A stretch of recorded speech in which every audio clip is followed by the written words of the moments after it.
Hi, my name is George Farmer, and I want to tell you my story, a story about being sifted for a purpose. I was born in Ohio. My father was a long-distance truck driver, and my mom, sometimes she worked 2 jobs just to kind of keep things running. We bounced around a lot when I was younger. We lived in Ohio, Louisiana, Florida, and then Ohio again. Just when I'd start to feel settled into a place, we would up and we'd move again. I attended over 15 schools growing up. In 1994, my father was diagnosed with lung cancer, with emphysema, with congestive heart failure, and just a whole host of other health problems.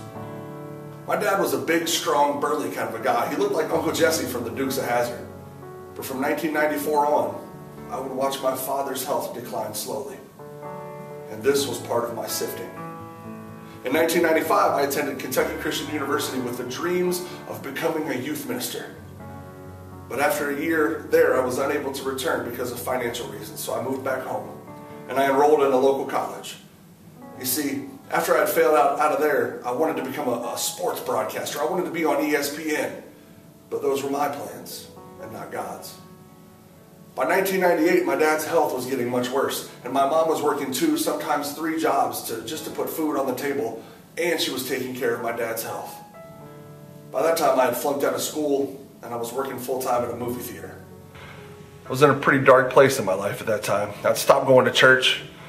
I started getting involved in some bad relationships, some inappropriate relationships, experimenting with drugs, doing things that I knew were wrong, but I was being sifted. And this is where it gets real depressing. You see, my dad passed away in 1999, and at the time I was dating a girl who I thought I was going to marry. A few months later, she was dating someone else, and my world felt broken.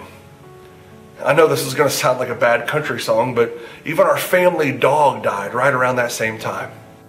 So here I am, in the middle of nowhere, Ohio, the manager of a dollar movie theater, with no hopes, no goals, no dreams, no aspirations.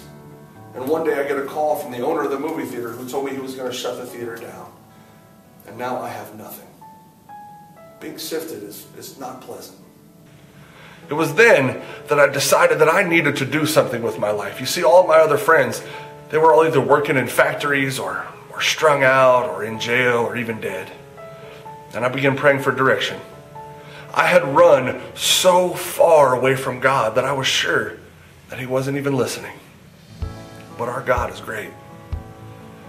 His voice kept telling me that I needed to go back to school. I needed to go back to college. So in 2001, I enrolled again at Kentucky Christian University, and with God's help, I was going to do something positive with my life. I was immediately put on something called transfer probation. And that's what happens when you do poorly at one school and transfer to another school. I had to maintain a 3.2 GPA in order to stay in school. Now, if you know anything about me, you know that I'm not a 3-point student. I had years of bad study habits and laziness and apathy. I got a 2.9 that semester, and I was asked to leave school. I had a meeting with the provost to appeal, but that meeting, that appeal was denied. And I ended up packing up my room and heading home, because being sifted is constant. After packing up and taking all my things back home, I went back to Kentucky Christian University to collect a few things, to say goodbye to some friends, and to help some other friends move in. I had told a few of my friends what had happened, about how I had been asked to leave school. I'd been kicked out of school. And they immediately marched me down to the provost office, and they waited there for over an hour to meet with our provost. We were eventually allowed in, and my friends, they went to bat for me that day. Dr. Jeff Metcalf, he's the current president of Kentucky Christian University, he said in all of his years of doing what he did, he had never had other people come in and plead on behalf of their friend. Well, after listening to the argument and making many promises by myself and my friends, I was granted admission back into school. It was that semester that I met my future wife, Bethany, and I got things back on track academically and spiritually. In 2003, my cumulative grade point average was a 1.2. By the time I graduated in 2006, my grade point average was a 3.8. You see, God brought me here to Spencer County. when my father-in-law Rick Starr was diagnosed with a brain tumor. Even when things are going well, you're still being sifted. I look back at my life and the negative things that have happened to me. I could have given up. I could have given in to the things of this world, but only by the grace of God am I here today, getting the opportunity to minister to young people, to make an impact for the kingdom of God. And all this because I was sifted for a purpose.